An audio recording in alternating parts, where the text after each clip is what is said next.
Hey guys, in this week's Casually Criterion episode, we're going to review Aparajito, which is part 2 of the Apu Trilogy. But before that, we're also going to talk about Schitt's Creek. Justin finished the whole series, and then The Last of Us part 2. I will give my mostly spoiler-free thoughts because Justin hasn't even played the game. So, join us!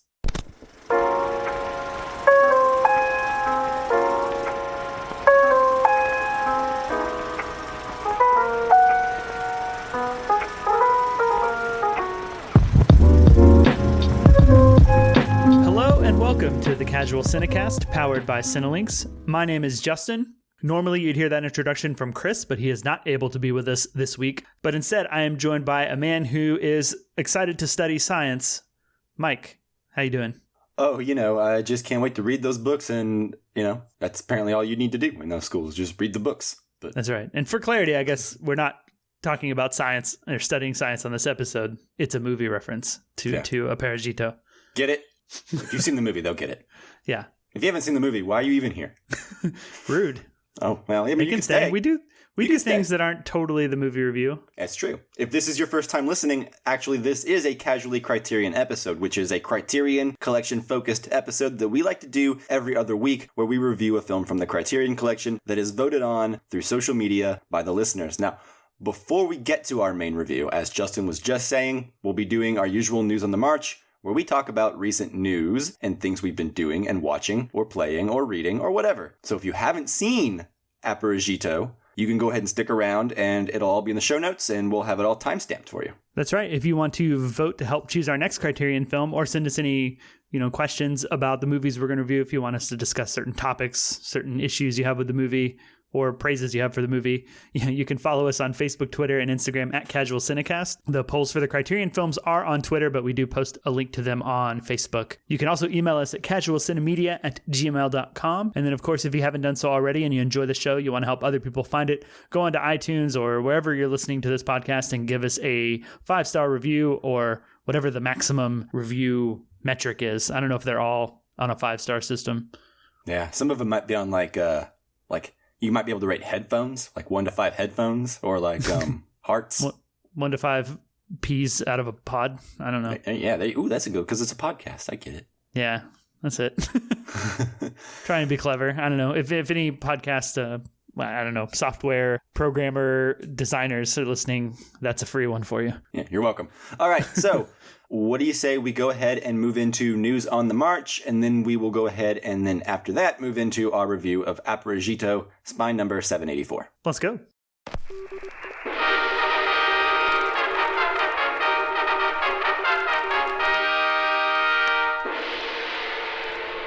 Okay, Justin, now that we're in News on the March, why don't you go ahead and give us your, I assume, final update on Schitt's Creek? Yeah, this is my final update because last night, my fiance and I, we finished the entire series, watched the final episode. Nice. It was very bittersweet because we both enjoy the show a lot. I've talked about the show one other time when we first started watching it. I think when I was about a season, maybe I was early on in the second season when I talked about it before. But we both really enjoy the show. If you guys haven't seen this at all, it is a Canadian sitcom about a family who was very, very, very wealthy, ridiculously wealthy. So much so that as a gag gift to his son, Eugene Levy is the father, he bought him a town called Schitt's Creek as a joke. And when they lose all their money, it's the only asset the family has left. So they have to move to this like podunk sort of like, low class, trashy town.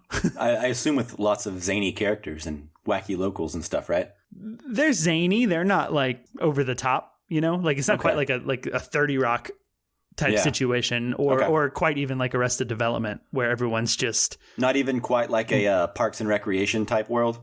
Not even that goofy. It reminds me a little bit more of earlier Parks and Rec before things got super goofy. Yeah. Before Chris Pratt's character couldn't even tie his shoes. Yeah, exactly. Like in terms of the types of characters, like everybody's grounded in some sort of realism for the most part. They're silly and they do funny things, but like they all have some sort of like, you're able to connect to them, right? And see them as a person and not just as like some ridiculous character to make me laugh. Right. Okay. And that's kind of what I like about the show is I think in the end, and I mentioned this before, but definitely by the end, I felt like all of the characters I felt something for and I enjoyed, and kind of, even though they can do some annoying things or silly things and be kind of like vain at times, I think by the end, everybody you kind of connect with, or everybody has this sort of like human moment where you kind of understand them and feel for them and kind of grow to love them. I think more so than you do in some other sitcoms. Okay. So, I mean, would you describe this as like a really strong ensemble? Like not just with like the main cast, but like secondary characters as well, like the townspeople and everything like that? I think there are some very strong townspeople in it.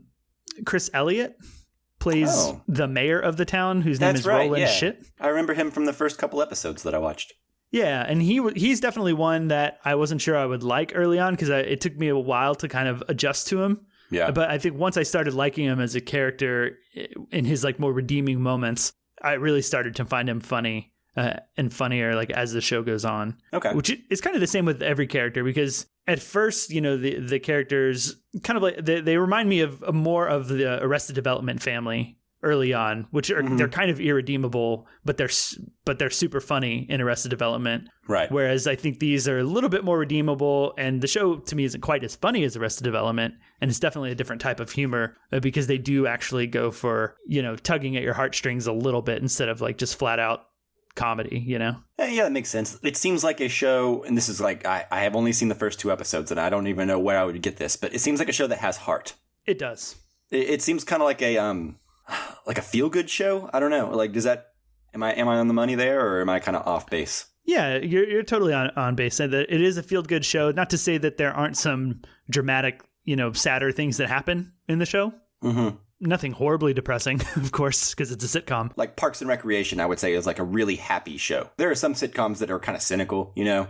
Even if they're funny, I wouldn't call them happy, right? Yeah. Like I wouldn't call 30 Rock happy. It's pretty cynical a lot of times. And same with like Community and Arrested Development. Like they're hilarious, but also they are pretty bleak in their outlook on things, you know? Whereas like Parks and Recreation always struck me as a show that's like, I never finished it, so it wasn't, you know, but it always struck me as a show when I watched it of like always about good people trying to do good things. And it seems like what I've gathered from Schitt's Creek is that like it's about growing, characters growing and changing, kind of based on what you've described over your recent check-ins with Schitt's Creek. Yeah, that's definitely it. And I think you had said that you'd only seen the first couple episodes, and the first time I tried to watch it, that's as far as I made it. And I would say that it definitely doesn't feel like it's going to be as feel good and as, you know, enjoyable to watch, and like you're going to like the characters as much as you do by the end of it, or even by, you know, like midway through it. And Parks and Rec, I think, isn't apt like how you feel when you're watching the show.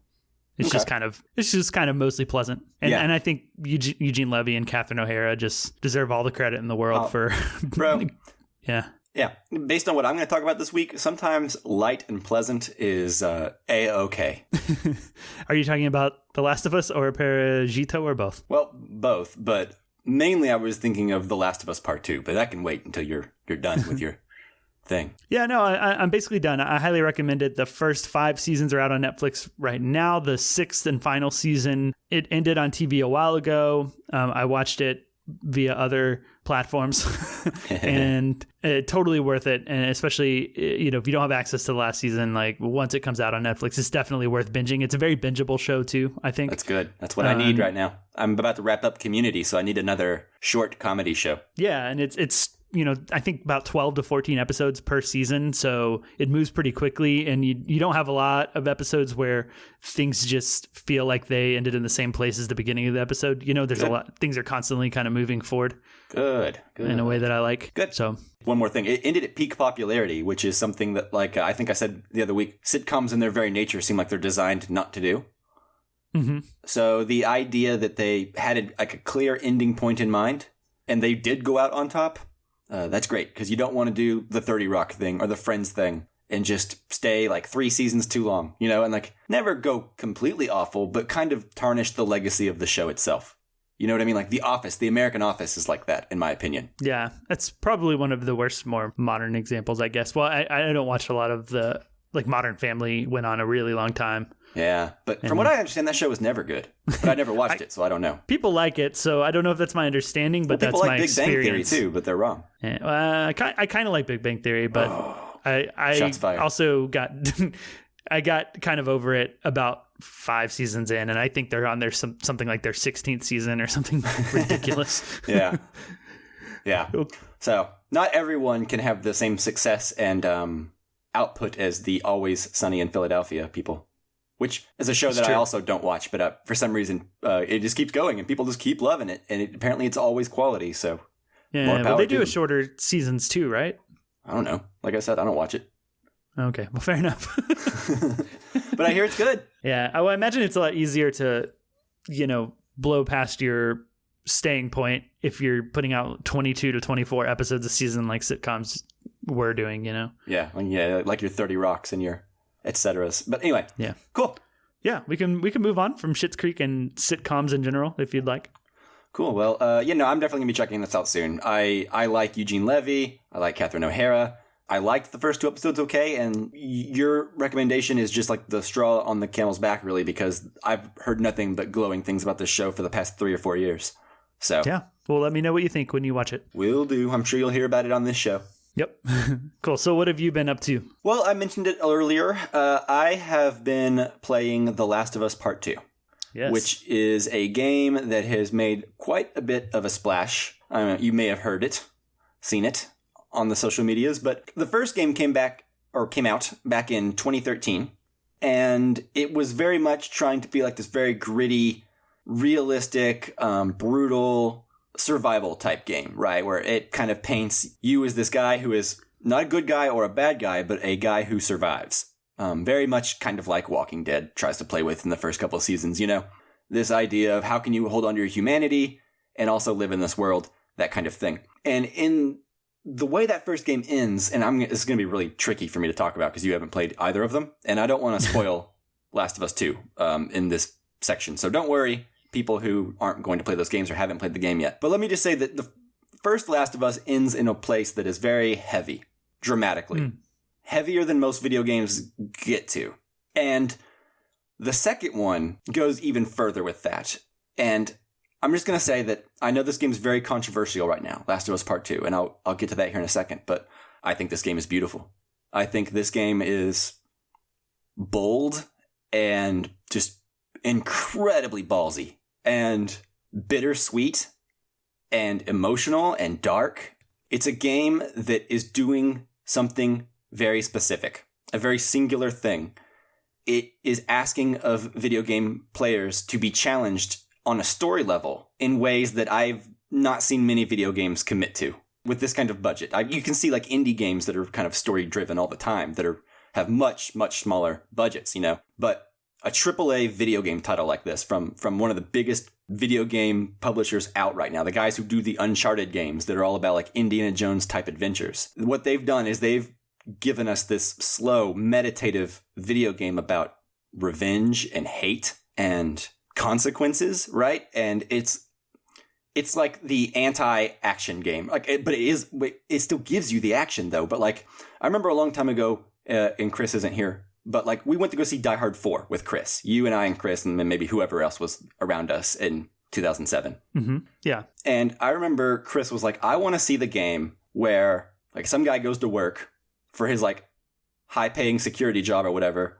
And he's standing around and then he gets murdered by John McClane, who like busts in the room, right? Yeah. He wants to see that movie where like some guy just gets horribly murdered by a cool dude who we like root for. And that is very much what The Last of Us Part 2 tries to do. It tries to make you question everything. It tries to make you question your own, like the actions that you have to make as the player to move the story forward. Like, I've never been so conflicted in a game to where I don't want to go to the next scene because I'm scared I'm going to have to do something I don't want to do. Yeah.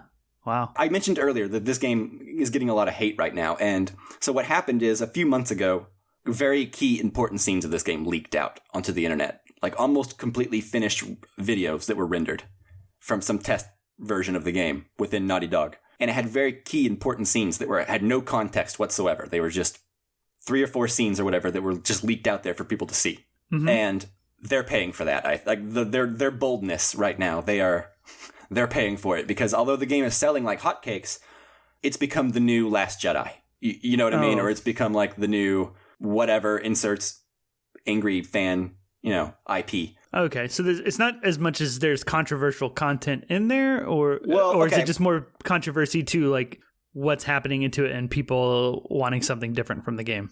A little bit of both, right? So what this game is trying to do is it's trying to do something with narrative and story. It's basically like trying to make you play like a Denis Villeneuve movie, or it's trying to make you play something with weight to it. And the thing is, it's a challenging game. Like, there are things that happen, like I said, that I didn't want to happen, but that doesn't mean it's not dramatically appropriate at the end of the game. Right.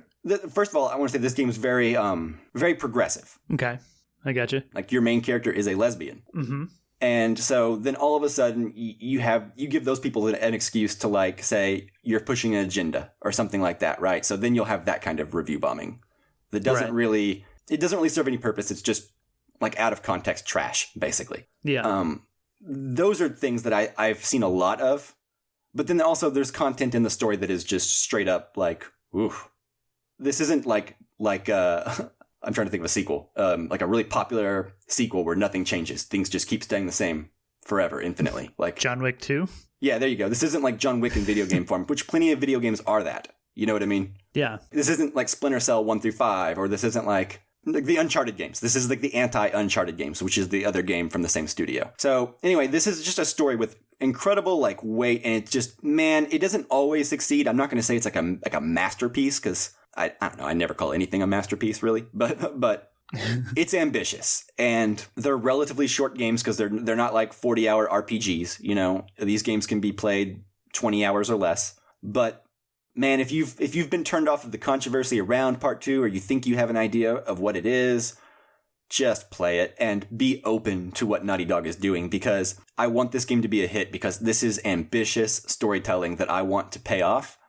And I would love for video games to be more challenging narratively going forward. Mm-hmm. I think this is a step in the right direction. I've gotten this from games like, like Red Dead 2 in the past, or like some of the Mass Effect stuff, but not quite this pointed, and not quite with this storytelling. It's like a 20-hour movie that you play, and you're forced to participate in things that you are uncomfortable watching. Yeah, I've seen the trailer for it. I think it plays on Hulu in between shows, because I have Hulu with ads for some reason.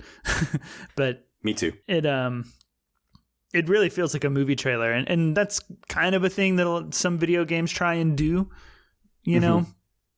Yeah. But I think a lot of times they still end up feeling like video game trailers. And really, what was going on to me, and I was like, I think like even my fiance at first was like, "Is this a movie? I don't understand." Like, let's put it this way: like, you could probably get on YouTube right now and like find like 60 frames per second, like 4K captures of these games, like video game playthroughs, and you could probably watch these like a movie and be just as interested. Not that I recommend you do that. I recommend you play it, but they would buy work the game as and movies. support them. Yeah, definitely buy the game and support them, because they're paying for their boldness, but I don't think they should be. Because if people would just be open to this game, this is a game for grown-ups. This is not a game for like 13-year-olds who don't want to feel. Yeah, and you feel this way more than you did on the first one, or is this kind of a continuation? Yeah, it's definitely a continuation, but I don't even know if it's as good of a game as the first one, because it's a lot of choices in this one where I'm like, man, is this the best time for a flashback? But when it's all said and done, it feels like one fluid story, and the challenging end to the second one really makes me reevaluate the first one and just think about the story as a whole. Because like, I haven't thought about The Last of Us Part 1 since I beat it in 2013, but I thought about it a lot that year. Yeah. The best way I can put it is, imagine if Park Chan-wook made a 20-hour video game about revenge. I'm in. I think being in the world of movies, we're certainly familiar with disappointing sequels. So glad to hear that this one is not disappointing, and possibly even more worth your time than the original. Yeah, it's something else, man, but I would be surprised if everyone who listens to that agrees completely with me. But I honestly think that this video game is very worth your time. And if you're not a big video gamer, just get the first one and this one. The first one's cheap. It's one of the greatest hits, so it's like $20. Play them both for $80 or less as soon as Last of Us Part 2 goes on sale. Put them on story mode. They have an easy option. Just experience the story. Cool. Yeah, I'm got a lot going on in my life. I think it's about Justin, 2 this weeks is more until important I'm than getting... any of that, buddy. Okay. This is 2 video games that are really good. So I should stop doing wedding plans and just play this game, is what you're saying? Yeah, it only take you like 45 hours for both of them. Yeah. I mean, I have that much time between now and my wedding, but... Yeah, exactly. You don't have to take any time. Okay. Anyways. Done. I'm sure my fiance will love this. Yeah, I'm sure she will. Dude, sit her down next to you and just let her watch you play them. Or let her play them.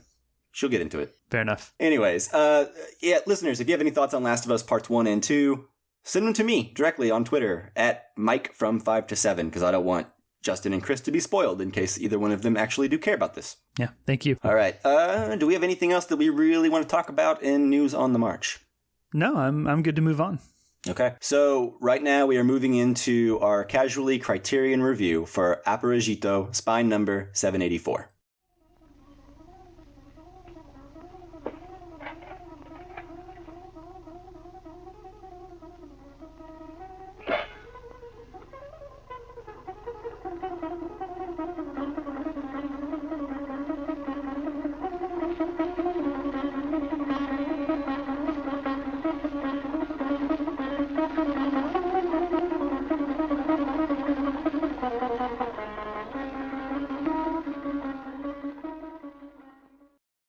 Okay, so as always with our Criterion films, they are older films that have been out for a long time, films that you probably should have seen by now, or, at least it's reasonable to not expect us to be spoiler-free. So we will not be doing a spoiler-free section like we do on our more current films. So we're going to hop straight in with spoilers. So if you have not seen Aparajito, pause this podcast, go watch it. It's on Criterion channel. If you don't have that service yet, it's fantastic. So yeah, pause the podcast, go watch the movie, come back and finish up. All right. Aparajito, directed by Satyajit Ray, starring, look at all these names, Karuna Banerjee, Pinaki Singupta, Smaran Gosal, and Kamala Adhikari. Well done. I tried. It sounded mostly good. I apologize to anyone who I did not pronounce your name correctly, if you're listening to this, which I doubt it. Yeah. IMDb synopsis says, following his father's death, a boy leaves home to study in Calcutta, while his mother must face a life alone. Yep. True enough. I did not read that before going into this movie, so it was all a surprise to me. Mm-hmm. So, Justin, buddy. Yeah. You want me to start us off? Yeah, I would like you to do it, but at first I have a question for you to kick you off. Okay, go ahead. So, you had mentioned on the first part of this trilogy, Padre Panchali, our episode a couple weeks ago, that you had first watched this trilogy out of order. Yes, very unintentionally. So let me ask you now, do you feel like the first 2 films work better when you watch them in sequential order? Significantly better. Good. Tell me about that experience. There are things that happen in this movie that have an effect on things that happen in the third movie. And I was very much missing the weight of those things when I watched the third one. And when I watched the third one, I was like, well, where do we go from here when it ended? And then I went to this one thinking Aparajito was the third movie, and suddenly he's a boy again and like getting ready to go to college or higher education studies, whatever it is. Mm-hmm. And I immediately realized my mistake.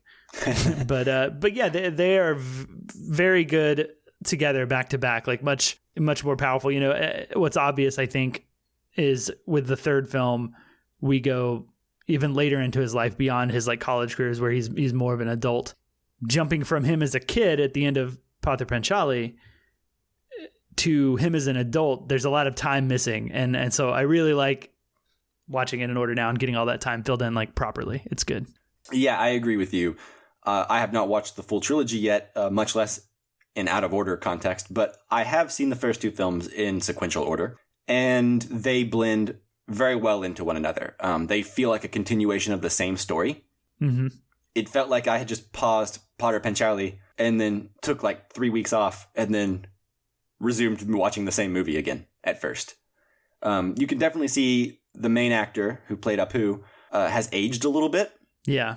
But it still feels very much the same. The father and the mother characters are all both there. I think a really great part of this is you get to see a completely different side of Bengal than we saw in the first one. but still not like a position or a point of view of wealth or means, just like a different area of the country, still for the very much the same class of people, you know? Yeah, it's more urban environment, you know?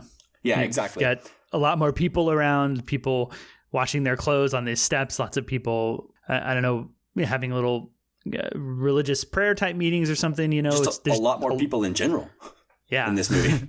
Yeah, which, I don't know, gives kind of this sense of, you know, one in a million sort of, not 1 in a million in the sense of like lucky, but like you know, they're a bunch of people, they're like hay in a haystack. You know what I mean? Yeah, it feels like a living, breathing city. Yeah. Just to sum up the end of my opening thoughts here, I think this movie is better shot and directed.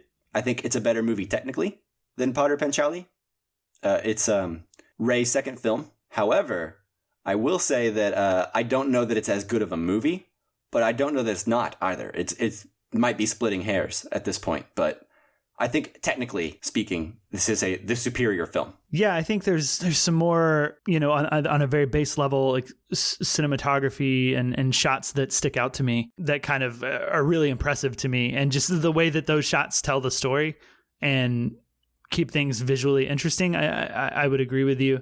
It is hard to say what film is better because, as you noted earlier, it feels like a continuation of Pather Panchali. And on that, you know, Pather Panchali kind of stands on its own a little bit more. Well, you know, because actually, this has the weight of the first one. I agree. But I was actually, when I was reading about this, I actually saw that this film is actually taken from the end of the original book that Pather Panchali was based on, Song of the Little Road. And then the first part of the second book called Aparajito. So this film takes pieces of both the first and second book of the series that it's based on. Interesting. I guess that's probably the first piece when he's younger, and then the second part as he's older. Yeah, not having looked into it, I imagine the father dying is the end of it. I don't know. Yeah, maybe. People dying seems to be the end of things in this movie. But at least that's what Pather Panchali ended pretty quickly after the sister died. Yeah, I mean, you're not going to top that. That's the crescendo of the drama. Yeah. One thing I saw when I was looking this up, and let me get his name real quick because... So when I was looking this up, I don't know if this is actually true or not, because even in the Wikipedia article, it says it's like a little bit up for debate. But the cinematographer, his name was Subrata Mitra for the Apu Trilogy. He claims in this that they actually kind of invented bounce lighting. Oh, really? Yeah. So let me read you what I see here in Wikipedia.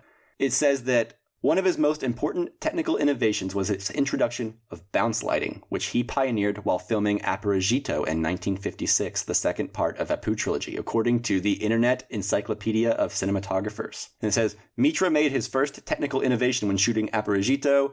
The fear of a monsoon rain had forced the art director, Bansi... I don't know why I even attempt to do these names, to abandon the original plan to build the inner courtyard of a typical Benares house in the open, and the set was built inside a studio in Calcutta. Mitra recalls arguing in vain with both Chandragupta and Rai about the impossibilities of simulating shadowless, diffused skylight, but this led him to innovate what became subsequently his most important tool, bounce lighting. Mitra placed a frame painter with cloth over the set, resembling a patch of sky, and arranged studio lights below to bounce off the fake sky. That's interesting. I've done that as a filmmaker in film school. We've done that, you know? Yeah. And it says, so here's what Satyajit Rai said about this. He says, 7 or 8 years after Pather Panchali was made, I read an article, an American cinematographer written by Sven Nykvist at the time of Bergman's Through a Glass Darkly, I think, claiming the invention of bounced light, but we had been using that since 1954. Oh, that's go. fascinating. Yeah, I thought so. That's everywhere. I mean, soft lighting is a big deal like that. That's everywhere. So I thought you would find that particularly interesting. Yeah, no, it's man. I wish I could go back and watch the film now. I mean, I can, but I wish I was watching it knowing that, Yeah. Because I would pay a lot more attention to that. Yeah, it's fascinating. I had no idea that wasn't a real place. I didn't know that was in the studio. Yeah, I had no idea. Speaking of the cinematography, there's the one of the shots that I really want to call out that just kind of floored me at just how awesome it was the shot of the father collapsing after he walks up the stairs. Oh yeah, he's really good at that? framing frames within frames. Mm-hmm. Yeah, it's kind of like the hallway or corridor, I guess, that he's about to walk down. The camera's like way back in the corridor, and the corridor is super dark, so it's almost like this like all black frame with a little square where he's walking up the stairs, and he like collapses in it. It's super like noir-y. Oh yeah. And that frame, I was like, wow, the drama of this is so heightened by choices like that in the film. And I guess I'm so impressed. Well, that's what I'm saying. I think this movie is just technically, it's on another level from the previous one. The previous one, I don't want to undersell it because I think the movie's beautiful, but I think he's comfortable here. He's playing here. He's getting really creative here. Not to mention he's in a city now, so he's got lots of interesting compositions he can make. My favorite shot in the movie was the shot where the mother is on the ground with like her blanket in the foreground, and the train is coming in the background, and it's like coming from left to right across the frame, and she starts rolling up her blanket and walks off shot in the foreground because she's gonna go wait for her son to come. And what that shot just conveys through just the imagery alone, I think it's beautiful. I think it's a great shot. I think that's probably my favorite shot in the movie. I think if I had to label one. Yeah, I think that shot, just what it says, and emotionally at that point in the story, is a lot of what that shot has going for it. I think. I mean, it's a great shot on its own, but like without the context, without like getting to that point, sitting through the movie and getting there, it would be less powerful. I think less clear. But there is a couple of those shots with like the train in the distance, isn't there? There's another one where she's like at the door and sees the train. Maybe I'm getting... No, it's at the door and she's seeing him walk away, I think is what I'm thinking of. There's one where she's like waiting for just anyone to walk down the path to her house, and she sees like the fireflies. Yeah. That's... I like that shot quite a bit. But like the visual storytelling on display in this movie is, I think, where the movie really shines. He's very good at framing. He's very good at interesting composition and, telling stories within the frames, I think. The dynamics between people.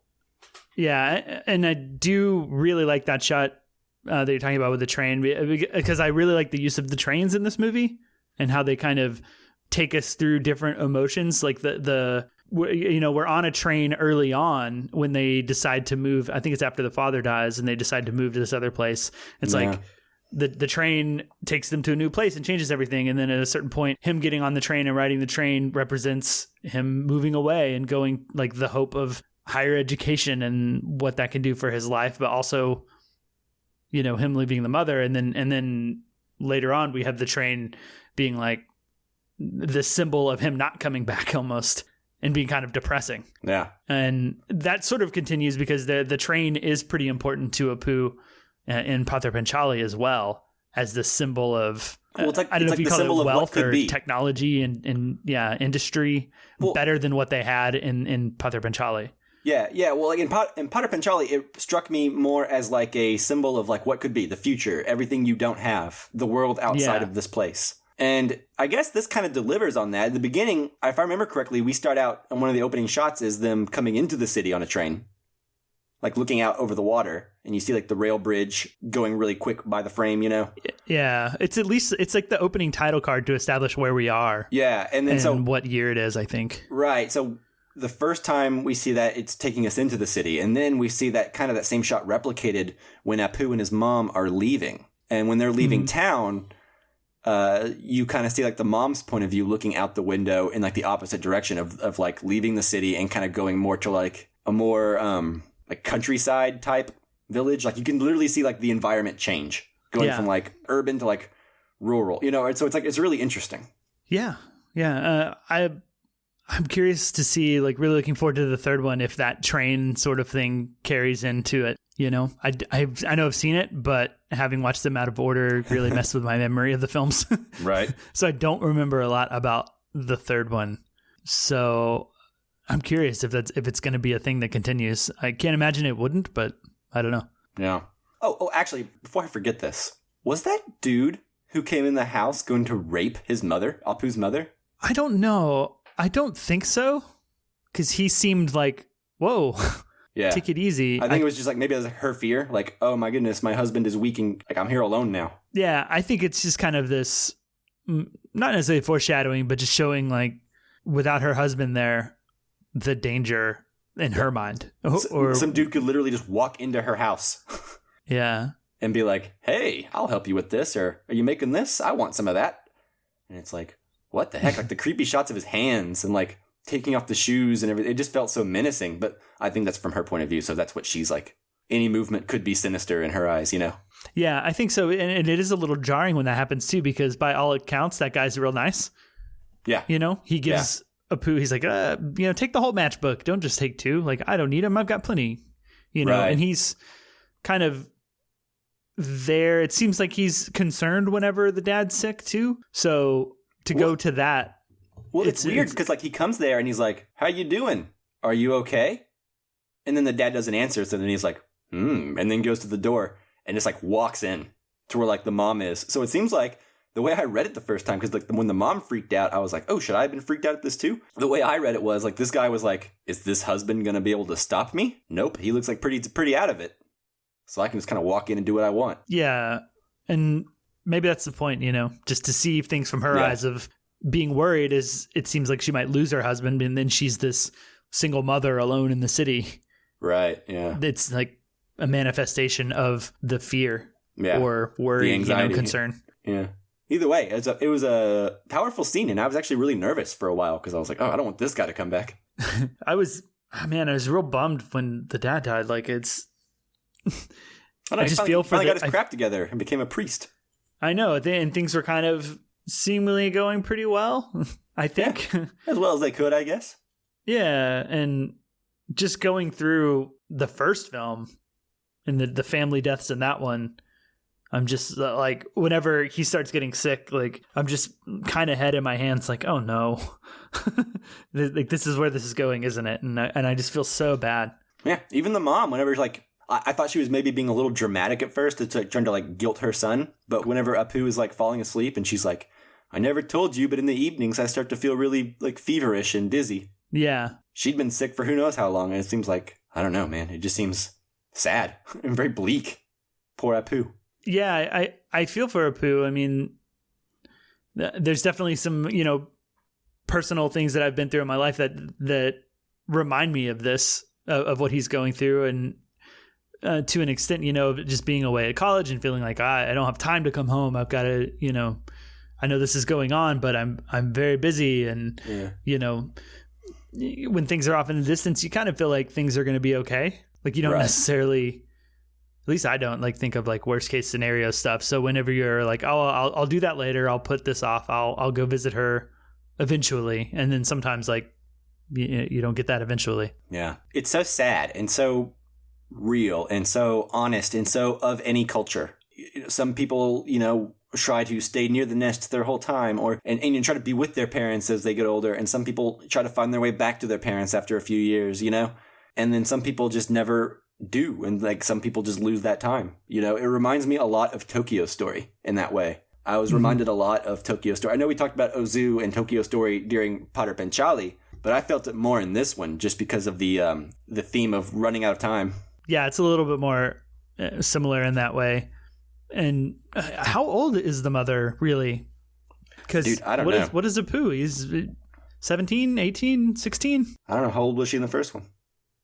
I don't know exactly. I mean, she doesn't look much older in this one.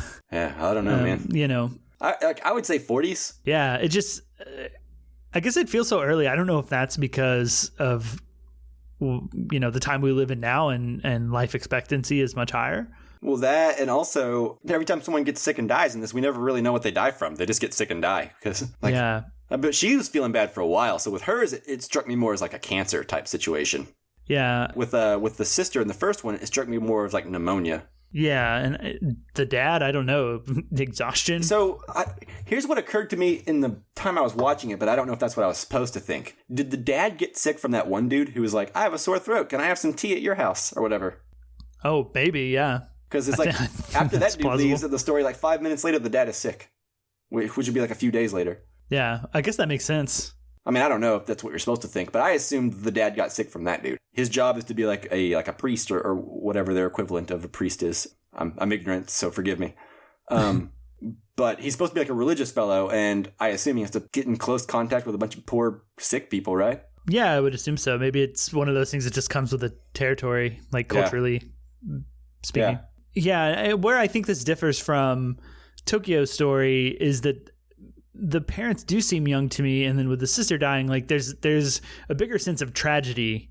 Well, there's a sense of like class. Like there's a sense that like probably none of these deaths might have happened had they lived better, healthier, more stress-free lives. Yeah, it's not condemning of Apu for not going home, right? Whereas like I think Tokyo Story is a little condemning of the children who aren't making the time for their older parents who are getting towards the dying age. The mother and the father die early, in my opinion. Right, and then there's also it's not so condemning. In fact, it's even kind of shows you like a different side of it, because if I'm not mistaken, Apu is a little bit relieved near the end as well, to be sort of free of the burden of it all. He's lost, but he also seems like a little bit like a kind of like a weight has lifted. Yeah, I think so. I mean, do these things, like when you're younger, do they have a greater effect on you, or are you able to? Are you still developing enough that you may, or that you haven't like quite felt, you wouldn't quite feel the weight of this? I don't know. Does that make sense? Well, I think he feels the weight of it pretty hard. I think he's really initially lost, because he's crying, and what is it? His great uncle or something is there. Yeah. And he's like, don't cry. But I think later it's more, I haven't seen the third one, but I imagine he'll be dealing with this prominently throughout the rest of his life. I think there's a sense of like, oh, I can't disappoint anymore. I don't have to live up to anything anymore. But maybe I'm reading into that a little too much at the end. But primarily, I think he is shaken by it. I just think it tries to show kind of a nuanced human reaction, and I don't think it's condemning of Apu at all. I think it's very much trying to be like, when I say Tokyo Story, I mean like this human rite of passage, leaving the nest, and you do start to live your own life, and through no fault of your own, you are going to get busy. And it's like this idea that like being the parent of another human being seems like the most selfless act someone can do. Right. Because if you're going to do it well, it means you're going to give everything, every bit of your energy and free time to building a good life for this person. And then if you did it right, they will leave and hopefully come back to you and spend enough time with you in your later years to like give you some sort of meaning and fulfillment. But usually they move away and then you die and you get to see them, a couple times a year until you're dead. So Apu's not doing anything wrong, He's he's going to try and make a better life. And the mother, God bless her, like she's so alone and so sad and so dependent on being depended upon. She's thrashing for anything, And well, go on. Well, is that the culture and the times is like, what else does she have at this point in her life, right? Like, exactly. If he's leaving, she's not working. She's basically been a mother, right? And a wife. She's just going to be the widow who lives there now. Yeah. To do what? So like, I feel for her. She doesn't seem, whiny or needy. She may be like a little over the top at points, or maybe she wasn't because she was sick. Yeah. She's transitioning into the scariest and loneliest time of her life. Yeah. It's really heartbreaking. And, it is. And in some ways it's called the Apu Trilogy, but with this film, the mother is really competing with them for me. I really attached to her. Yeah, before she died, I was thinking to myself, this should have been the Apu's Mother's trilogy, because this is the character I'm here for. Yeah, well, yeah, I guess it can't be her trilogy now. No, not unless she comes back featured as a heavily ghost. in flashbacks. Yeah, as like his secret best friend that pops up and gives him advice from time to time. Yeah, she talks to Apu in his brain and helps guide him, and that's where George Lucas got the influence. Yeah, that's where George Lucas got it for Star Wars. Yep. This is the third Apu trilogy. A person, sir, whatever that's called, however you say it. But yeah, it's such a good middle chapter, man. I remember the first time being so floored by Pater Panchali that the second two, well, I watched them out of order, so that doesn't help. But like the second two kind of drifted off a little bit. I watched them all real close together, and Pater Panchali just really got me. And I'm watching this one now. I'm thinking, like, as we said earlier, this is almost just as good. And I'm hoping I have like a similar, the third one doesn't drop off at all. Yeah. Either. So I completely agree. And, you had mentioned in Padre Panchali that you said, like, out of the trilogy, this is the one, Padre Panchali at the time, that you considered to be, like, hands down the masterpiece or, like, the masterwork or, like, the great one or whatever, right? I don't remember what word you used. Me neither. I said masterpiece, but then I remember earlier I said I never used the word masterpiece, so then I felt weird using it just then. Well, you were trying to quote me, so I know. I don't think it counts towards you. Do you use that word? I try not to, Okay. but it has slipped out on occasion, I'm sure. Well, when you do a podcast, you can only have... Your vocabulary is only so robust. I know. There's only probably 5 or 6 words for something that you think is amazing and perfect. Exactly. That is a work of art also. So anyway, so... Yeah, what did I say about... Anyway, you said that you thought that the Panchali? first one of the trilogy was, like, hands down the best one, and that the other two were good, but the first one was, like, the crown gem. Whatever. But... Yeah. As I watched the second one, I remember thinking, I don't know, man, I'm liking this one more. Like, I still think the first one might be the better film objectively because it stands on its own. And I think this one needs the first one to exist. Yeah. But at the same time, it's very good. Yeah, I think we're a little closer to the age of finding this one relatable. That's you know what I mean? That's very true. Yeah. Which Guilt helps. strings were all over this. Being pulled. Yeah, and as I said, I don't know that I feel that way watching this one a second time and in proper order. So yeah, well, that's good. Wish Chris were here to give us his thoughts. I know. No, I was going to try to do a Chris impression, but that seems either really embarrassing for me or really mean to Chris. I don't know which one. And so, do you have anything else you want to go over on Aparajito before we move on? I don't think so. Yeah, it's hard because it's a middle movie, right? It's a middle movie, and I feel like a lot of what I have to say, we've already said, and there's, without a third opinion here to bounce off of, it's really kind of like, I think we've said everything. I feel like this is a complete conversation. I don't feel like we're shortchanging the movie. I don't think so at all. It's much like Padre Panchali, it's this very simple sort of slice of life tale of real people and sort of neo-realist in that way, right? So, there are themes, there are things to discuss, but it is a lot of real life events and not a ton to dissect as much as to just experience. Yeah, not even melodrama, just very straightforward, mundane, like Apu wants to go to college. His mom wants him to visit. Like, this is the plot of the movie. Yeah, which, neorealism and that sort of thing is something I really dig. It's what I really liked about Padre Panchali, other movies like Bicycle Thieves and Rome Open City, that sort of thing. So, there's sometimes not a lot to discuss other than context and how you feel while you're watching it. And I think we've done that. I do too. And if you think we have done that, please let us know. And if you think we didn't, let us know that also. Why not? Yeah. Yeah. What are we missing? Things we're not discussing. Yeah. Things you'd like to hear more about, Yeah. These are the things we want to hear about. Cool. All right. So I guess that does it for this episode then. We don't have anything else to do. Yeah. Well, let's keep it short. Chris isn't here. Yeah.